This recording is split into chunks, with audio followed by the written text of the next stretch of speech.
NH News 24.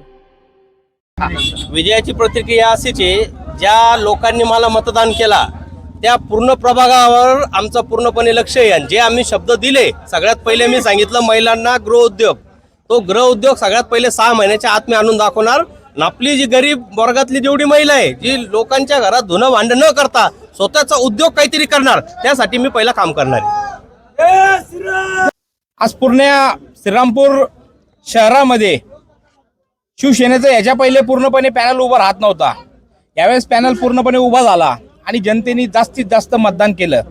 सुरुवातीपासून आम्ही सांगत होतो की जिथं बीजेपी आणि शिवसेना समोर समोर होईल तिथं हिंदू मताचं विभाजन होईल। आणि आज आमचं शीट पडण्याचं मुख्य कारण, वरचं शीट पडण्याचं मुख्य कारण दोन्ही पक्ष समोर आल्यामुळे विभाजन मताचं झाला। आमचे कमीत कमी शीट यायचं कारणही हे झालं का जिथं तिथं जर पाहिलं तर फाईट बीजेपी आणि शिवसेनेमध्ये झाली आणि काँग्रेस एकटा लढत होता।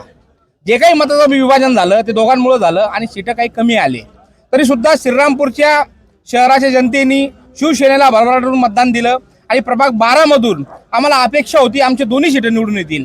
तिथेही काही ठिकाणी क्रॉस मतदान झाल्यामुळं आमचं एक सीट पडलं, त्याचंही आम्हाला फार वाईट वाटतं। पण जे सीटं लोकांनी निवडून दिले त्याबद्दल मी सर्व मतदारांचा आभार मानेन। आणि नगर विकास खात्याच्या माध्यमातून आमच्या इथं आम्ही लोकांना शब्द दिला होता, हा सीट निवडून येण्याचं मुख्य कारण आहे श्रीकांत शिंदे साहेब। त्यांना आम्ही व्हिडिओ कॉलद्वारे इथं सगळ्या समाजाला एकत्रित करून व्हिडिओ कॉलवर श्रीकांत शिंदे साहेबाला घेतलं होतं आणि त्यावेळेस तिथल्या लोकांना त्यांनी आश्वासित केलं होतं का घरकुल योजनेमध्ये तुमचे सर्व घरं जे जे नियमात आहे ते सर्व घरं आम्ही बांधून देऊ।